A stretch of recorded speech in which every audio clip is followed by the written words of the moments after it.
Hello, and welcome to Resilience Radio. I'm your host, Irvin Eisenberg.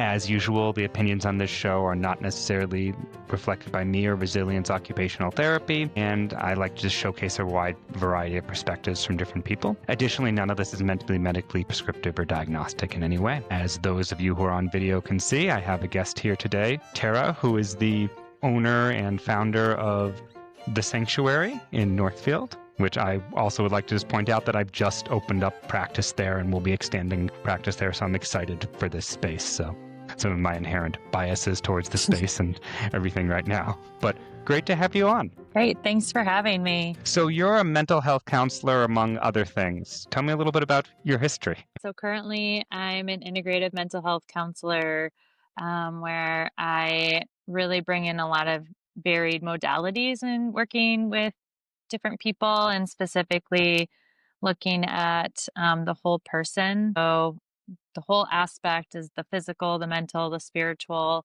all come into our sessions. And I both didn't think I would ever end up going into being a therapist and open my own private practice. And at the same time, about just over probably 10 to 12 years ago, I had also said that this is what I was going to be doing. So it was sort of a double fold where I grew up and my career grew up through an education basis of working in schools. I was a school counselor for 10 to 12 years, really involved in the school counseling community. I led the Vermont School Counseling Association during the COVID years, which was really amazing. School counselors were brought to the the front in a lot of ways of how do we navigate this time. But then really hit some burnout in working in public education and decided to leave and do something else. And I wasn't exactly sure what that was going to be, but I knew that I was interested in using the mental health aspect of my degree. And that took me down this road to open a private practice and share some space, and then ultimately open the sanctuary. So it's been an interesting road to get here, full of lots of twists and turns.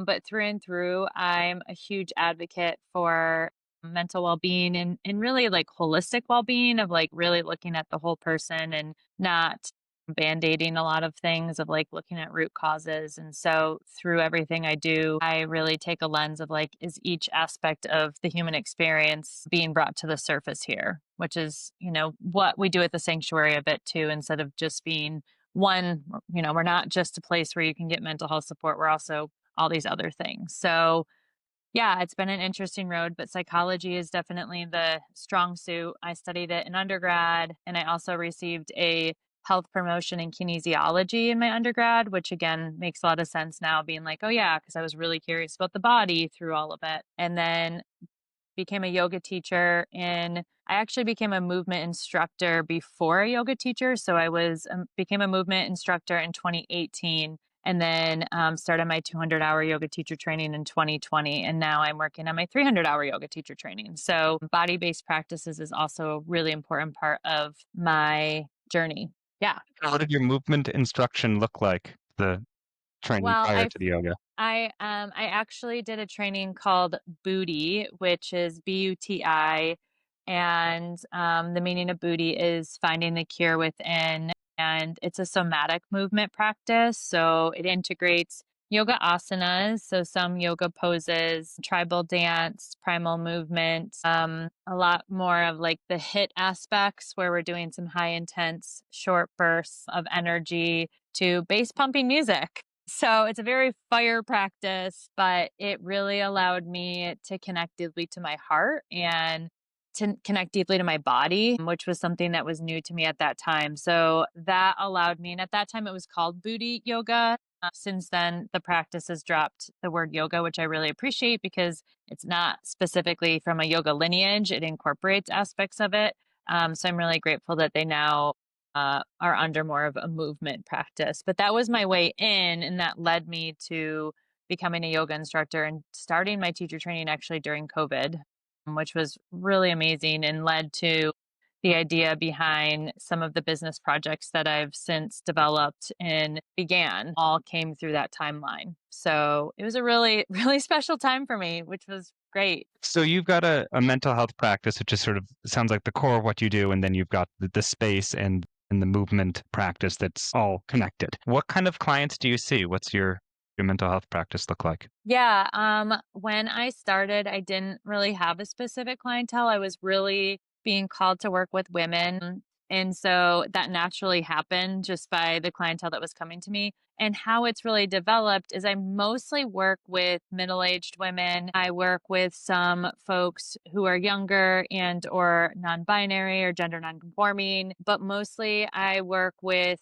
women in their middle aged who are navigating changes, navigating many different identities. Many are mothers in their own way too, and wanting to find liberation like in their mind and body. And so I utilize not only movement practices, but a big part of my practice is meditation and working with the mind, varied somatic practices as well, as far as moving through processing and being with the emotional experience. And then from there it really varies depending on what they need, whether it's trauma work or family systems or parenting, career. Like there's so many different things that I work with my clients on, but it really has ended up being pretty much all women in their middle ages. So it's a really special time to be working with folks, and everything I'm doing right now, it's actually the thing that I'm probably enjoying the most. Really loving working one-on-one with individuals during this time of transformation and change and challenge. And it's an honor to witness people in their journey. So I feel really grateful, and I'm really proud of myself for opening my practice because I think it's just been a really good fit, and I'm really glad that I made the decision to do it. So the so you do you take insurance for these I for do. stuff as well? Yeah, I know yeah. that's the affordability is a major concern for a lot of folks.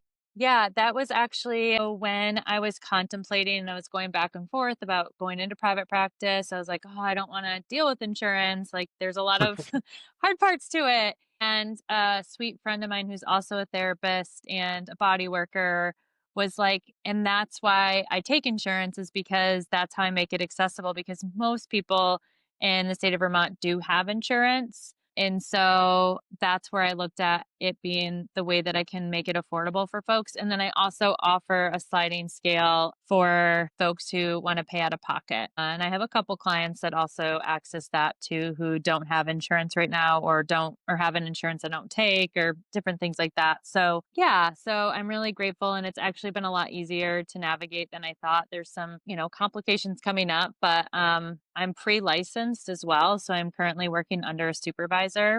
And so that's been really helpful as well. And I'm hoping to be licensed within the next 2 years. So I'm taking my time. There's a lot of hours that we need to accrue. But thankfully, I have like a wealth of experience. So I don't feel new at all to the field. I just have to kind of follow the guidelines to get the license. So that's the journey I'm on in regards to that. So it sounds like, if I'm understanding correctly, you had got your mental health background. You worked on doing a lot of school counseling work, and then you ended up that had some degree of burnout and intensity during COVID. Started around that time going into the movement realm with the BUTI stuff, and as well as the yoga teacher path. I mean, there's a million people talking about COVID and its effects and such, but as a frontline person doing dealing with counseling in the school district, it's, I imagine, beyond its intensity, that there are some lessons that you've learned or insights you Absolutely. have in that. And how does that affecting your practice and your viewpoint? Yeah, that's a great question, actually. So, personally, I actually had a wonderful time during the COVID shutdown. And I'm really grateful for that time because it allowed me to slow down. And I think I was able to go inward and navigate my own transformation. So, I think it really allowed me to see that. What was being asked of me, both internally and externally. So, like my own inner critic, and externally in my job and expectations others had for me, I was just like, I can't do this. And I actually got really physically ill too. That's a whole other, the other part of it that I could share about as well. But a lot of things started to change. And then in that, I really struggled during the reopening time working in schools, because I found, and I'm still seeing this today, there's a lot of dialogue right now happening in our state with return to work, even now, like in 2025, like just coming back. But in 2021, 2022, it was really difficult for me to see us backtracking. I think there was a lot of really cool things that happened during COVID times around well-being and honoring people's individual needs as their own human. And I started to see us backtracking to like, this is how it has to be for everyone. And that was really difficult for me because that's not the perspective that I see the world. I feel like there's a lot of systems in place that are telling us we should do XYZ, or that want to make it simplified. And so everyone needs to do it this way. But I personally feel that it's important that we all have our own autonomy over our body and our choices in connection with the collective, right? So knowing that we're all also interconnected, but in order to be our best self, I feel like there needs to be um, a lot more flexibility. I just don't think our education system has the capacity to really be as flexible as individuals need. And I also think that, I mean, this goes really starts to get in deep, but I also think that the purpose of education has shifted, right? Like, I just think when it started back in the day, it was like, it literally was a bell system preparing people to work in factories. And like, we just aren't, that's not who we are anymore and haven't been for a long time. I think we're in a really creative time. Things are changing rapidly. And I think we need to be teaching, supporting, educating our students in that way. And I think thankfully, like a number of my colleagues believe in that. Just me and this body and this brain was like, I can't do the work I need to do in this system. And so, and then on top of that, with me being, like my body was literally having a visceral reaction to all of this too. And in being sick and navigating chronic illness, that it was literally like, you have to leave now. So I think if I didn't feel chronically ill and wasn't navigating those things, I probably would have stayed. But my body was like, we're done. And so I think then leaving and taking the work that I was doing in education, which in 2018, I received I think it was 2018 now, I'm like going back. Yeah, I received a fellowship to study and research the ways in which schools can proactively support student and staff well-being. And I traveled to Very California. timely. Yeah, this is like 20, pre-COVID, right, right, right? yeah, right before COVID shut Yeah, down, which you is were another like reason. ready to do that. Yeah, and I was already like looking at the things that then came up from COVID, and we traveled out to California and we got to see in the California public schools, the San Francisco public schools to be specific, they used funds from Columbine. So post Columbine, there was funding that was put out to make schools safer. And a lot of schools used that funds to like put up metal detectors and like physically make their schools safer. But San Francisco used the funds to build wellness centers in their schools. And the research that they had done and the following they'd been done to see how much prevention this had supported and how this had increased student capacity and student well-being was incredible. And I had brought students with me on that trip too, and they came back and they were like, "This is what we need to do in our school." And so that's what we started. So that it was a student-led initiative around opening a wellness center, and it was probably one of the most challenging things I did. It was actually not easy. You'd think that it would be because it was student driven and it was what students wanted and it was in their best interest at the time.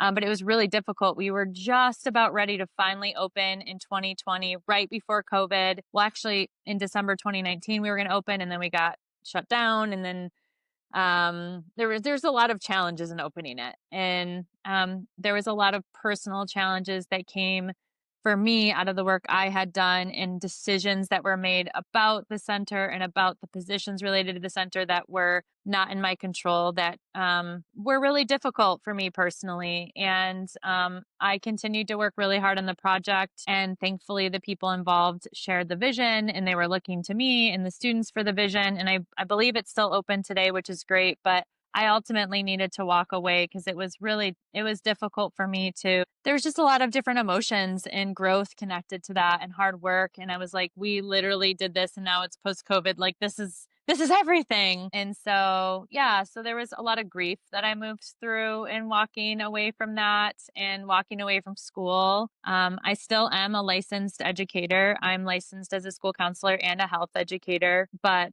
yeah, not currently teaching. And funny enough, the idea behind the wellness center is pretty much like what I've brought here to the sanctuary. It's different, but it's very similar in a lot of aspects. And so it's kind of funny for me to look back and be like, wow, I just like recreated the same thing I was doing in schools, but in a little different way for adults. So it's been a really interesting journey, like really from 2018 to like now, or 2018 to 2024. It was a huge like mix up of my whole life, kind of changing and trying to find my landing and process things and really put myself out there, which can be really scary. And that's what I did. And I'm really proud of the work that I did do. That sounds like quite a history to be bringing into this. I'm going to actually leave this as a little bit of a teaser for folks. Next week we're going to talk about the sanctuary specifically. I feel like this is the good setup for that. Thank you for being on. You'll stay in recording, but people will have to wait till next week, or if they've downloading the passage, should already be in their feed. But you've been listening to Resilience Radio. I'm Irvin Eisenberg. We've been talking with Tara about her history as a mental health counselor and health educator, and some of the programs that she had set up within school districts before and during COVID time, and her stepping away from that in her current practice. In any case, the music is brought to you by Aaron Marcus with their tune Some Biological Process. You can check out the show notes for full credits on that. And until next time, take care.